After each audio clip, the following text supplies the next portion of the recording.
मैं जा रहा हूँ, लेकिन बटुकेश्वर दत्त के रूप में अपना एक हिस्सा छोड़ जा रहा हूँ, भगत सिंह ने ये कहा। आज 20 जुलाई है। ठीक 59 साल पहले आज के दिन बटुकेश्वर दत्त जी ने दिल्ली के एम्स अस्पताल में अंतिम सांस ली थी। जब वे मृत्युशैया पर थे तो 85 साल की भगत सिंह की माँ विद्यावती देवी जी उनके पास बैठी थी। माँ ने बटुकेश्वर जी का सिर अपनी गोद में रखा हुआ था। भगत सिंह सही कह गए थे, बटुकेश्वर जी वाकई उनका हिस्सा बनकर जिए। बटुकेश्वर दत्त जी का नाम इतिहास में हमेशा भगत सिंह के साथी के रूप में ही दर्ज किया गया, लेकिन बटुकेश्वर जी की कहानी सिर्फ उस एक दिन की कहानी नहीं है। जानते हैं उनकी क्रांति की शुरुआत कैसे हुई।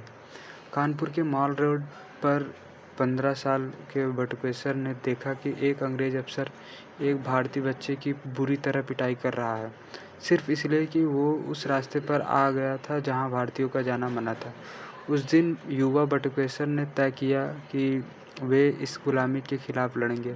जब 1924 में कानपुर में बाढ़ आई तो भगत सिंह और बटुकेश्वर दोनों ने तरुण संघ में स्वयंसेवक बनकर बाढ़ पीड़ितों की सेवा की।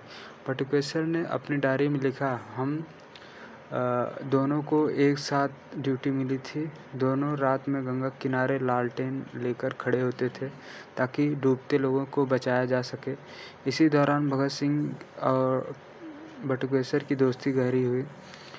8 अप्रैल 1929 वो दिन जिसने इतिहास बदल दिया। सेंट्रल असेंबली में मजदूरों और समाजवादियों की आवाज़ दबाने वाले बिल पारित होने वाले थे। भगत सिंह और बटुकेश्वर ने विजिटर्स गैलरी से 2 बम फेंके, धुआं भर गया और दोनों ने नारा लाया, इंकलाब जिंदाबाद।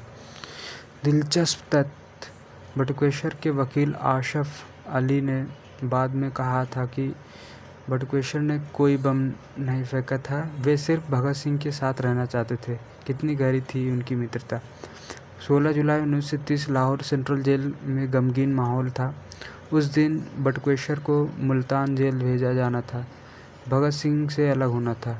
जाते वक्त भगत सिंह ने अपनी डायरी निकाली और बटुकेश्वर से हस्ताक्षर कराए। भगत सिंह ने बटुकेश्वर को पत्र लिखा, मैं मर जाऊंगा लेकिन तुम जीवित रहोगे आजीवन कारावास की सजा भुगतने के लिए। मेरा दृढ़ विश्वास है कि तुम साबित करोगे कि यह एक क्रांतिकारी अपने उद्देश्य के खुशी से आजीवन यातना सह सकता है। और वाकई बटुकेश्वर ने इसे सच दिखाया।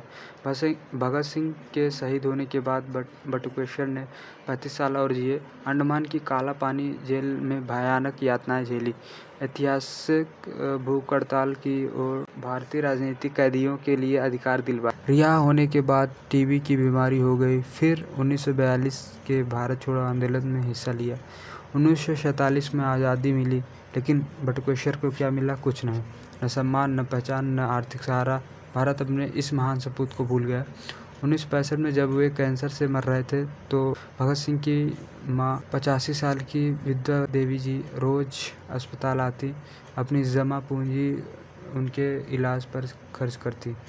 माँ को लगता था कि बटुकेश्वर में भगत सिंह का हिस्सा जीवित है। 20 जुलाई 1965 की रात बटुकेश्वर दत्त चले गए।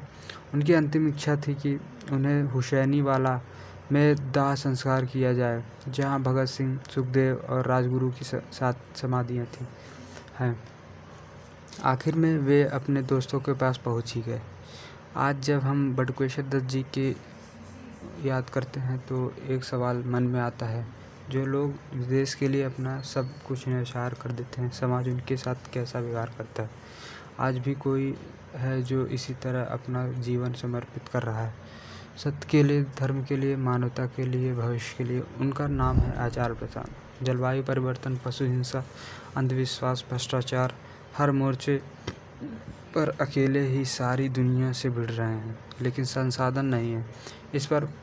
इस बार इतिहास दोहराने की ज़रूरत नहीं है। बटुकेश्वर दत्त जी की पुण्यतिथि पर उनके नाम की सबसे बड़ी श्रद्धांजलि यही होगी कि हम आज के सत्य सेनानी को अकेला न छोड़ें।